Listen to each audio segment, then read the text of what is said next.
ଆପଣ ଏଇ ଯେଉଁ ଅନୁଷ୍ଠାନ କରିଛନ୍ତି ଅନୁଷ୍ଠାନର ଲକ୍ଷ୍ୟ ଆଉ ଆଭିମୁଖ୍ୟ କ'ଣ? ଏଦ୍ୱାରା ଲୋକଙ୍କର ଲାଭ କ'ଣ? ଅନୁଷ୍ଠାନ ଲକ୍ଷ୍ୟ ଆଜ୍ଞା ଓଡ଼ିଶାର ଚାଷୀ ବହୁତ ଅବହେଳିତ। ବର୍ତ୍ତମାନ ଚାଷୀ କେମିତି ଡେଭଲପ୍ କରିବେ ଆମର ମୂଳ ଲକ୍ଷ୍ୟ ଏଇଟା। ଚାଷୀ ସହାୟତା ପାଇବେ କେମିତି ଚାଷୀ ଡେଭଲପ୍ କରିବ ଏଇଟା ଆଜ୍ଞା ଆମର ମୁଖ୍ୟ ପ୍ରସଙ୍ଗ ଆଜ୍ଞା।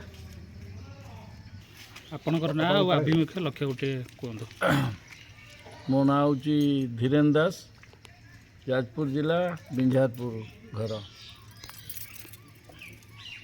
ଆଜ୍ଞା, ଏଇ ଯେଉଁ ଆର ଲକ୍ଷ୍ୟ କ'ଣ? ଓଡ଼ିଶା କୃଷକ ବିକାଶ ପରିଷଦର ଲକ୍ଷ୍ୟ ଆଉ ଆଭିମୁଖ୍ୟ ବହୁତ। ମୁଖ୍ୟ ଲକ୍ଷ୍ୟ ହେଉଛି ବର୍ତ୍ତମାନ ଚାଷୀର ମାନ୍ୟତା ନାହିଁ, ଚାଷୀକି ମାନ୍ୟତା ନାହିଁ, ଚାଷୀର ଏଠି ମାନ ସମ୍ମାନ ନାହିଁ। ଅଲଗା ରାଜ୍ୟ ତୁଳନାରେ ଏଠି ଚାଷୀ ବହୁତ ଉପେକ୍ଷିତ ଆଉ ଆର୍ଥିକ ପରିସ୍ଥିତିରେ ବହୁତ ତଳେ ଅଛି।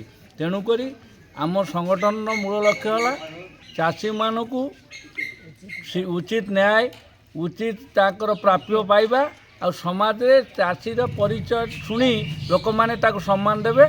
ଆଉ ସାଧାରଣ ବର୍ଗଙ୍କ ପାଇଁ ଆମ ବିକାଶ ପରିଷଦର ଲକ୍ଷ୍ୟ ଅଛି ସାଧାରଣ ଦଳିତ ଲୋକ, ସାଧାରଣ ଲୋକଙ୍କ ପାଇଁ ବି ତାଙ୍କ ଡେଭଲପମେଣ୍ଟ ପାଇଁ ସଂଗଠନ ଚିନ୍ତା କରିଛି। ଆପଣଙ୍କର ନାଁ ଆଉ ଯେଉଁ ଲକ୍ଷ୍ୟ ଆଉ ଉଦ୍ଦେଶ୍ୟ କୁହନ୍ତୁ ଏଇ ଯେଉଁ ସଂଗଠନ। ମୋର ନାଁ ହେଉଛି ସୂର୍ଯ୍ୟମଣି ନାଥ। ମୁଁ ଏଇ ଯେଉଁ ହାତୀବାରୀ ଗ୍ରାମର ଏବଂ ପ୍ରଭୁ ଜଗନ୍ନାଥଙ୍କୁ କୋଟି କୋଟି ପ୍ରଣାମ। ଆଜି ଭଳି ଗୋଟେ ଶୁଭ ଦିନରେ ଓଡ଼ିଶା କୃଷକ ବିକାଶ ପରିଷଦ ତରଫରୁ ଏତେ ସଂଖ୍ୟାରେ ସବୁ ଭଦ୍ରବ୍ୟକ୍ତିମାନେ ଆସିଛନ୍ତି ଏବଂ ମାଆ ମାନେ ସ୍ପେସିଆଲି ସମସ୍ତଙ୍କୁ ମୁଁ ଗ୍ରାମବାସୀ ତଥା ବିକାଶ ମଞ୍ଚ ତରଫରୁ କୃତଜ୍ଞତା ଜଣାଉଛି, ଧନ୍ୟବାଦ ଜଣାଉଛି। ଆସିଲେ ଏବଂ ଆମର ଯେଉଁ ମିଟିଂଟି ହେଲା ସେଥିରେ ଅନେକ ଗୁଡ଼ିଏ ନୂତନ କାର୍ଯ୍ୟକ୍ରମ ଯାହାକି କୃଷକ ଭାଇମାନଙ୍କ ପାଇଁ ନିହାତି ପ୍ରଯୁଜ୍ୟ ସେ ବିଷୟରେ ଆଲୋଚନା କରାଗଲା। ସର୍ବୋପରି ଆମର ଜଗନ୍ନାଥ ମନ୍ଦିରରେ ଏହି ଫଙ୍କସନ୍ଟି ହେବାରୁ ଏବଂ ଯେହେତୁ ମୁଁ ମନ୍ଦିର ସହିତ ଜଡ଼ିତ ଆଉ ଥରେ ସମସ୍ତଙ୍କୁ ମୋର କୃତଜ୍ଞତା ସଂଘର ଲକ୍ଷ୍ୟ ଆଉ ମୂଳ ଉଦ୍ଦେଶ୍ୟ କ'ଣ? ଆପଣ ନାଁଟା ପରିଚୟଟା ଦିଅନ୍ତୁ। ମୁଁ ବିଜୟ କୁମାର ଦେବତା, ଓଡ଼ିଶା କୃଷକ ବିକାଶ ପରିଷଦର ଆମେ ହେଉଛନ୍ତି ସମସ୍ତେ ପ୍ରାରମ୍ଭିକ ସଦସ୍ୟ ସବୁ। ମୋତେ ଏଥିରେ ଉପଦେଷ୍ଟା ହିସାବରେ ରଖାହେଇଛି। ଏଇ କୃଷକ ସଂଗଠନର ଯେଉଁ ଆଭିମୁଖ୍ୟ ଆଉ ଲକ୍ଷ୍ୟ ଏଇଟା ହେଉଛି ଗୋଟିଏ, କେବଳ ଏଇଟା କେନ୍ଦ୍ରୀଭୂତ ହେଇଛି କୃଷକମାନଙ୍କ ଉପରେ। କୃଷକମାନେ ଦେଶର ମେରୁଦଣ୍ଡ ହିସାବରେ ଆମେ କଥାରେ କହନ୍ତି, କିନ୍ତୁ ତାଙ୍କୁ ଆମେ ଯଥେଷ୍ଟ ଭାବରେ ସମ୍ମାନ ଦିଅନ୍ତିନି। ସେଇଥିପାଇଁ ଏଇଟାକୁ ଆଖି ଆଗରେ ରଖି ଆମ କୃଷକ ବିକାଶ ପରିଷଦ ପ୍ରଥମେ ଏଇଟାକୁ ଚିନ୍ତା କରିଛି ଯେ କୃଷକମାନଙ୍କୁ କେମିତି ତାଙ୍କର ନ୍ୟାଯ୍ୟ ଦାବି, ତାଙ୍କର ହକ୍ ଆଉ ତାଙ୍କର ସମ୍ମାନ କେମିତି ତାଙ୍କୁ ଫେରାଇ ଦେବ। ତା ବଦଳରେ ଆମେ ଯେଉଁ ସଂଗଠନଟି ତିଆରି କରୁଛୁ ଏ ସଂଗଠନ ହେଉଛି ଗୋଟେ ସାମଗ୍ରିକ ଉନ୍ନତିର ବାର୍ତ୍ତାବହ ହେବ।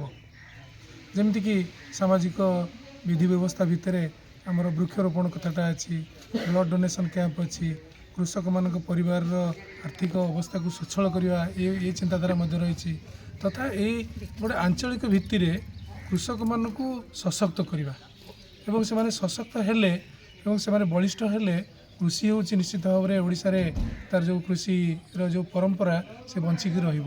ନହେଲେ ଧୀରେ ଧୀରେ ଯେମିତି ଚାଷ ଜମିର ପରିମାଣ କମି ଆସୁଛି ଆଉ ଯେମିତି ଆମର ଉଚ୍ଚ ଅଟ୍ଟାଳିକା ସବୁ ତିଆରି କରାହେଇଯାଉଛି ବାସସ୍ଥାନ ପାଇଁ, ସେଇଟା ଯେମିତି ଟିକେ କମିବ, ତା ପ୍ରାଦୁର୍ଭାବ କମିବ। ସେଇଥିପାଇଁ କୃଷକକୁ ଆମେ ସଶକ୍ତ କରିବା, କୃଷିକି ଆମେ ତା'ର ବିକାଶରେ ସମସ୍ତଙ୍କର ଟିକେ ଧ୍ୟାନ ଧାରଣାଟାକୁ ବଢ଼େଇବା ଏବଂ ସର୍ବଶେଷରେ କୃଷକମାନଙ୍କୁ ତାଙ୍କର ମୁହଁରେ ନିଜ ମୁହଁରେ କଥା କହିବାର ଗୋଟେ ଢଙ୍ଗଟାକୁ ଆମେ ତିଆରି କରିବା। ଏଇଟା ହେଉଛି ଆମର ମୁଖ୍ୟ ଲକ୍ଷ୍ୟ। ତେଣୁ ସରକାରୀ ବେସରକାରୀ ଉଭୟ ଶାରୀରିକ ଆଉ ଆର୍ଥିକ କ୍ଷେତ୍ରରେ କୃଷକମାନଙ୍କ ପାଇଁ ଯାହା ଦରକାର ତାଙ୍କୁ ଆମ ସଂଗଠନ ଯୋଗାଇ ଦେବ ଏବଂ ତାଙ୍କ ସ୍ୱାର୍ଥକୁ କେବେ ଜଳାଞ୍ଜଳି ଦେବାକୁ ଆମେ କେବେ ହେଉଛି ଯେମିତି ଜଳାଞ୍ଜଳି ଦେଇଦେଉଛି କୃଷକ, ଆମେ ତାକୁ କେବେ ବରଦାସ୍ତ କରିବୁନୁ। ତାଙ୍କ ଦାବିଟାକୁ ଆମେ ହାସଲ କରିବାରେ ସବୁବେଳେ ସଚେଷ୍ଟ ହେବୁ। ମୁଁ ଅମର ବଲ୍ଲଭ ସାହୁ, ଓଡ଼ିଶା କୃଷକ ବିକାଶ ପରିଷଦର ପ୍ରତିଷ୍ଠାତା ତଥା କାର୍ଯ୍ୟକାରୀ ସଭାପତି। ତ ଆଜି ଏଠି ଯେଉଁ ଭାଇଭଉଣୀମାନଙ୍କୁ ନେଇ ଆମେ ଗୋଟେ କର୍ମୀ ସମ୍ମିଳନୀ କଲୁ ସୁକିନ୍ଦା ଆଉ ଦାନଗଦିର ଭାଇଭଉଣୀମାନଙ୍କୁ ନେଇ, ଏଇଟା ଗୋଟେ ବିଶାଳ ଜନ ଆନ୍ଦୋଳନରେ ପରିଣତ ହେବ ଆଗାମୀ ଦିନରେ। आज आम ये संकल्प नेलु जो चाषी भाई मैंने आज उपेक्षित से माने समाजर आग धाड़ी ठिया हे तांको हक से पाइबे आमे से पछरे अच्छु तेणु आज समस्ते एठी आमे शपथ नहींचु जे गोटे एकमात्र चाषी ओडिशा रे केबे भी अवहेलित होबो ताकू आमे ग्रहण करिबु नाही बर्दाश्त करिबु नाही सरकारंकर विभिन्न नीति नियम को जेतबेले डेविएशन कराहबो आमे प्रति मुहूर्त रे संगठन तरफरु तांकू चेतई देबु परवर्ती समय सरकार जदि न चेतिले ताले परवर्ती समय आमे आंदोलन को ओल्हेबु एटा होची आम संगठन आभिमुख्य बा लक्ष्य।